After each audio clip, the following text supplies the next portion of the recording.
Apabila kita mempelajari tauhid, kita biasa dengar para asatizah mengajar di antara rukun iman ialah percaya kepada kitab wahyu yang Allah turunkan kepada para anbiya sebelum Nabi Muhammad sallallahu alaihi wasallam.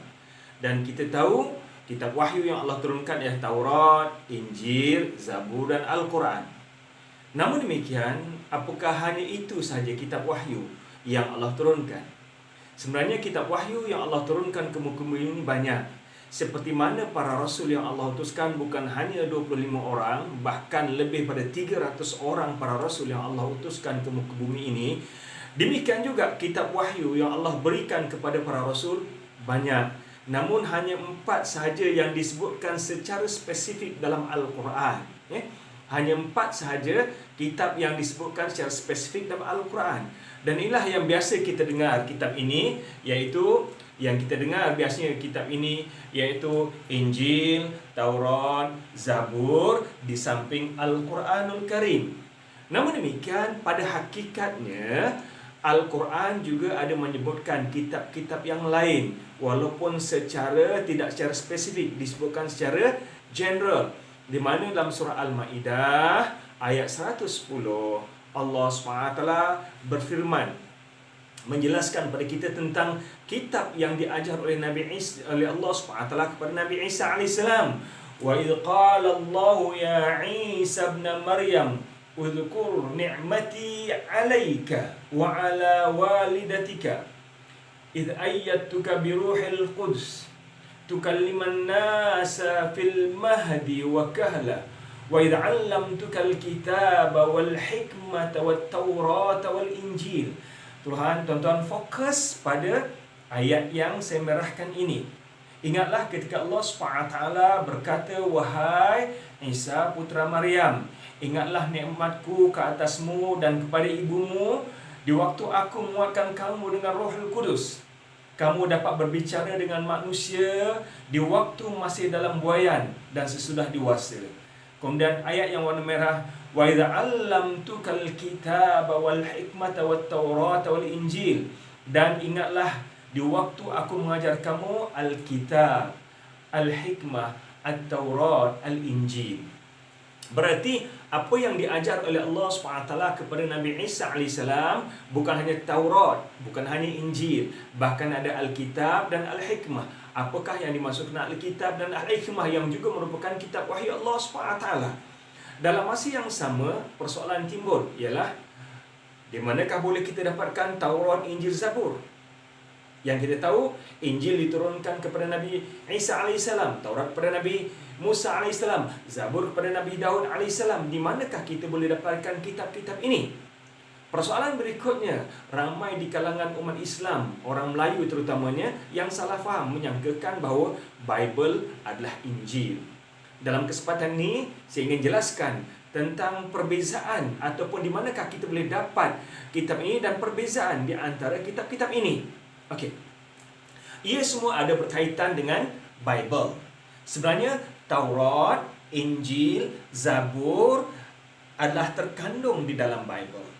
Sebab itulah perlu kita fahami Bible bukan Injil. Injil hanya sebahagian kecil yang terkandung di dalam Bible. Bible terbagi pada dua, iaitu yang pertama Old Testament, yang kedua New Testament. New Testament kita akan lihat slide berikutnya. Old Testament terdiri daripada 3 kitab yang besar, dan Old Testament ini adalah nama yang diberikan oleh orang Kristian. Namun orang Yahudi memanggil kitab ini sebagai Tanakh. Tanakh adalah singkatan daripada 3 nama, Taurat, Nabiim dan Kutubim. Saya akan jelaskan lebih detail sebentar lagi.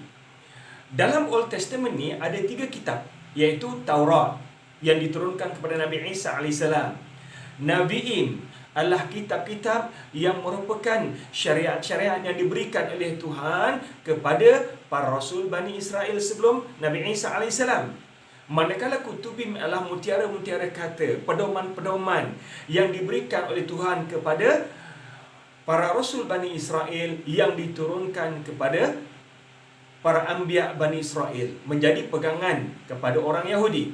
Dan daripada singkatan 3 perkataan ni, Taurat, Nabiin dan Kutubin, datanglah perkataan Tanakh, T-A-N-A-K-H, Tanakh. Orang Yahudi memanggil kitab mereka Tanakh. Tetapi orang Kristian menjenamakan kitab ini sebagai Old Testament. Orang Yahudi tidak menerima penjenamaan Old Testament sebab mereka tidak menerima kewujudan New Testament. If we do accept the existence of Old Testament or the name of Old Testament, we have to accept the existence of New Testament. Sekiranya kita menerima penjenamaan Old Testament, kita kena menerima kewujudan New Testament. Sedangkan orang Yahudi tidak menerima kewujudan New Testament. Okey, kita lihat lebih detail. Old Testament terbahagi pada 3 buku. Yang pertama Taurat.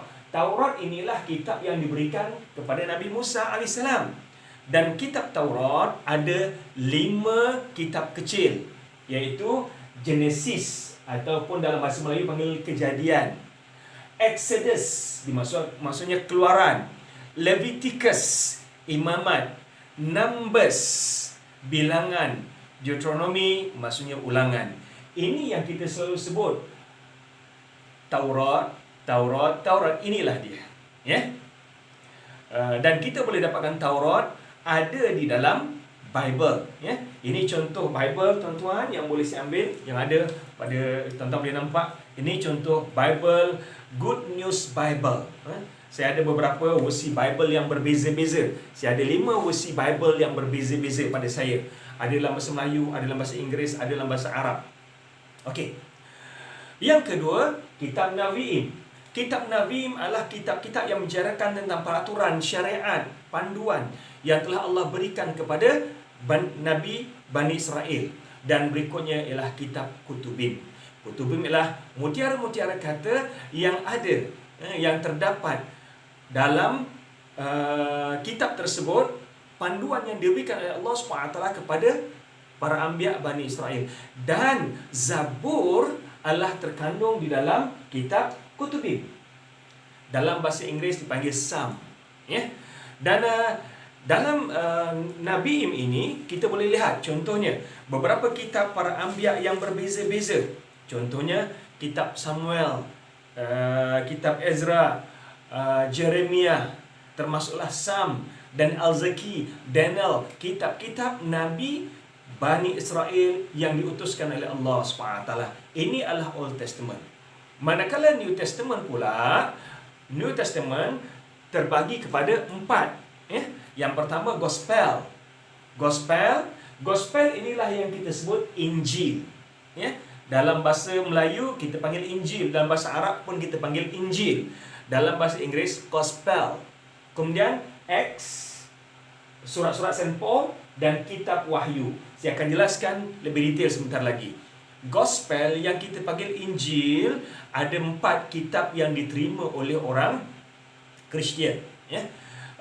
Iaitu Matthew, Mark, Luke dan John.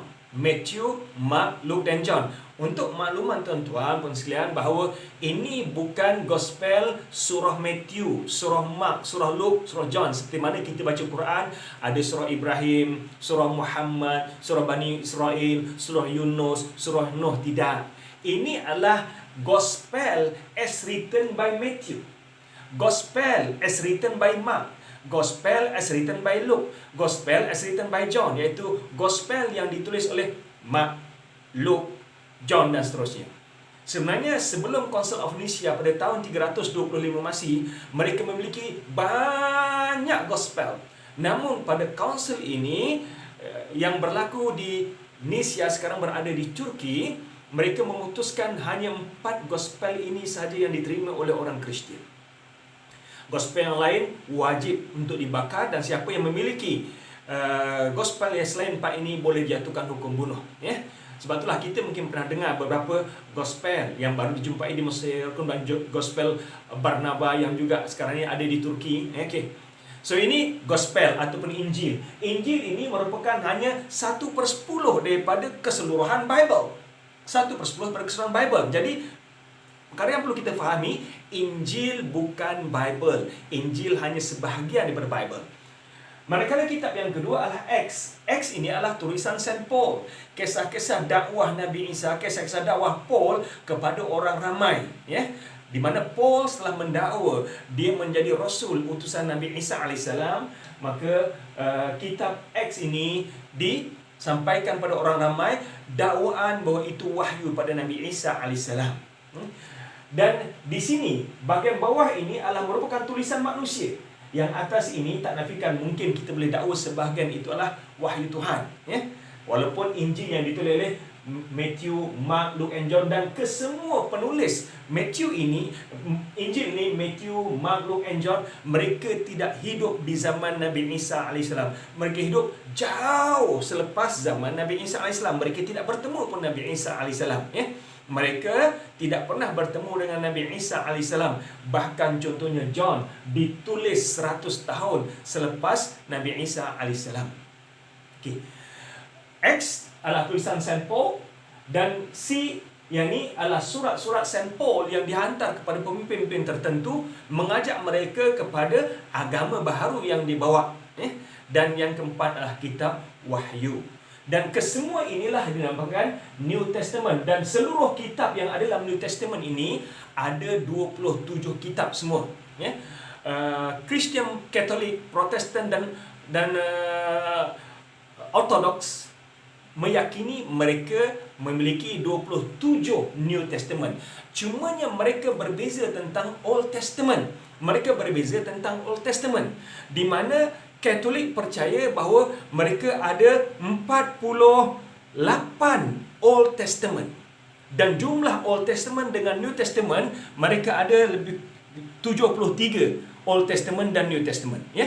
Kita lihat ni, keseluruhan Old Testament yang dipercayai oleh Katolik ada 46, campur 27 New Testament yang disepakati, mereka ada lebih kurang 73 kitab kesemuanya. Manakala Protestan pula meyakini bahawa Old Testament hanya yang diterima ialah 39, dan total kitab mereka adalah 66. Campur 27, 39 campur 27, 66. Manakala Orthodox pula meyakini bahawa Old Testament ada 53, campur 27 ada 80. Dan ini perbezaan di antara Orthodox, Katolik dan Protestan, ya. Hatta dalam jumlah kitab mereka berbeza. Inilah satu, tuan-tuan, keunikan dalam Al-Quran. Tuan-tuan pergilah di mana sahaja, surah kita tetap sama, ada 114 surah, ya. Tetapi tuan-tuan pergi Bible yang dipercayai oleh orang Katolik, versi dengan versi yang lain berbeza. Tambah lagi Bible yang dipegang oleh Protestan, Bible yang dipercayai oleh Orthodox, jumlah kitab mereka berbeza, ya, tidak sama.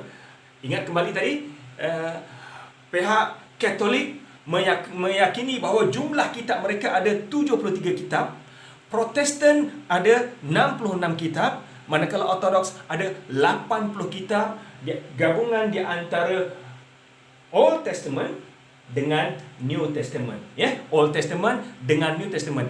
Inilah penjelasan serba sedikit tentang kitab Bible, perbezaan kandungan yang ada di dalamnya. Dan satu yang saya nak tekankan di sini ialah kitab Bible adalah kitab suci bagi orang Kristian. Namun demikian, kitab yang diturunkan oleh Allah SWT kepada Nabi Isa AS hanyalah kitab Injil. Namun Allah SWT menjelaskan, Allah mengajar kepada Nabi Isa Alkitab, Al-Hikmah, At-Taurat, Al-Injil. Dan saya telah jelaskan bahawa kesemua kitab ini ada terkandung di dalam Bible.